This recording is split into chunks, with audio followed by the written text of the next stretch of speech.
ay sumayunawa ang pagpapalat kapayapaan ng ating Panginoong Jesucristo. Genesis 18 verse 14 nasusulat, mayroon bang di maaari sa Panginoon? Or is anything too hard for the Lord? Ito ay tanong ng Panginoon kay Sarah sa Old Testament. Si Sarah ay asawa ni Abraham. Sinasabi sa Genesis chapter 18 verse 12 na napatawa ng lihim si Sarah nang marinig sa Panginoon na magkakaanak siya. Sinabi ni Sarah na, ngayon pa ba namang ako'y lanta na at laos ng aking asawa, saka pa ba kami magkakaanak? Narinig ng Panginoon na napatawa si Sarah, kaya tinanong ng Panginoon si Sarah, mayroon bang di maaari sa Panginoon? So kahit na nag-alinlangan si Sarah, tinupad pa rin ng Panginoon ang kanyang pangako. Nagkaanak nga si Abraham at si Sarah kay Isaac. Ito'y pagpapatunay na tapat ang Panginoon sa kanyang pangako. Kapag sinabi ng Panginoon, tiyak itong mangyayari. Okay, hindi lamang si Sarah ang matanda na nagkaanak na nasusulat sa Holy Bible.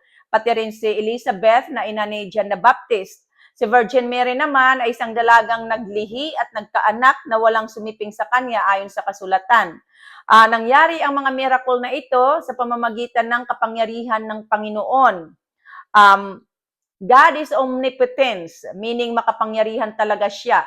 At ang ginagawa ng Diyos ay kung ano ang ibigin. Ito'y nasusulat sa mga awit 115 verse 3. Ibig sabihin, ginagawa ng Panginoon ang anuman gusto niyang gawin. Sa pamamagitan ng kapangyarihan ng Panginoon, nilikha niya ang buong universe. Nasusulat sa Amos 5 verse 8 na sa pamamagitan ng kapangyarihan ng Panginoon, nilikha niya ang mga bituin, ang Pleiades at ang Orion. Ang Panginoon ang nagtakda ng araw at gabi. Tinitipon ng Panginoon ang tubig mula sa karagatan upang muling ibuhos sa sangkalupaan. At sa Job chapter 38, sinasabi naman na ang Panginoon ang sumukat sa lawak ng mundo. Ang Panginoon ang may hawak ng pundasyon ng mundo. Ang Panginoon ang naglagay ng hangganan ng tubig upang ito'y manatili sa likod ng harang.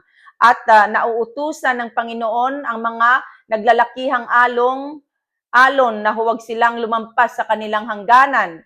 Sa mga awit chapter 8 verse 3, nasusulat naman na nilikha ng Panginoon ang langit, pati ang mga tala at bituin at ang buwan.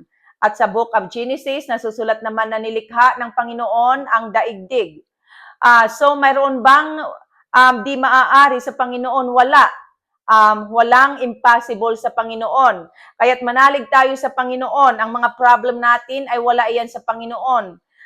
Kung kaya niyang likhain ang bituin, ang araw at buwan para sa atin, kayang-kaya niyang lutasin at ayusin ang ating mga problema.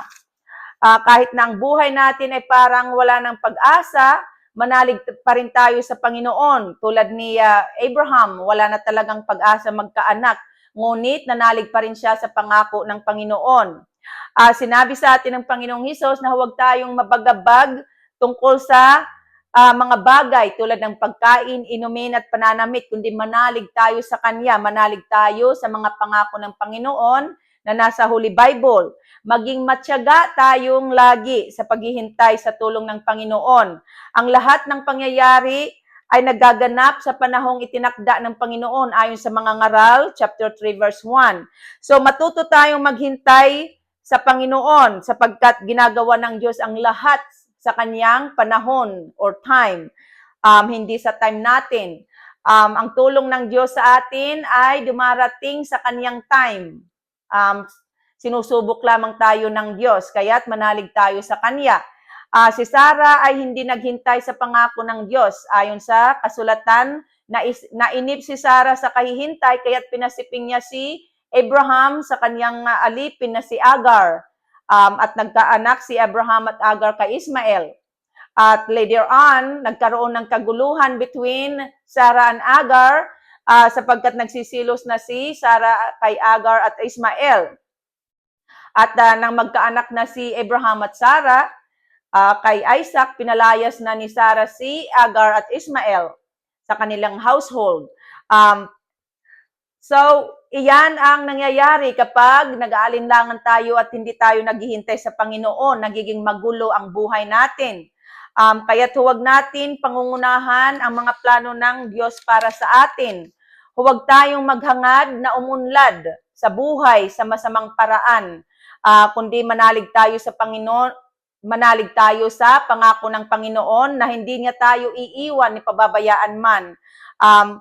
Ang Panginoon ang tumutulong sa atin, kaya't huwag tayong matakot, huwag tayong mabagabag, kundi manalig tayo sa Panginoon. Manalig tayo sa Diyos sapagkat ang Diyos ay mapagkakatiwalaan. Ang Diyos ay tapat kung umibig, tapat siya sa kanyang pangako. Hindi ang Diyos ay hindi iyan tulad sa tao na nagbabago or pabago-bago ng isip. Sinasabi sa mga awit 105 chapter 118 na ang pag-ibig ng Diyos ay napakatatag at mananatili. Ang pag-ibig niya sa atin ay hindi kukupas at hindi magwawakas. At sa Romans chapter 8, sinasabi naman na dahil sa pag-ibig ng Diyos sa atin, ipinagkaloob niya sa atin ang kanyang bugtong na anak. At kung naipagkaloob niya ang kanyang bugtong na anak sa atin, hindi ba niya ipagkakaloob sa atin ang lahat ng bagay, ang lahat ng ating kailangan? Walang impossible sa Diyos. Ano man ang hilingin natin sa Kanya na naaayon sa Kanyang kalooban, ay tiyak na ipagkakaloob ito sa atin. At sinasabi naman sa Mark 9 verse 23 na mapangyayari natin ang lahat kung tayo may pananalig sa Diyos.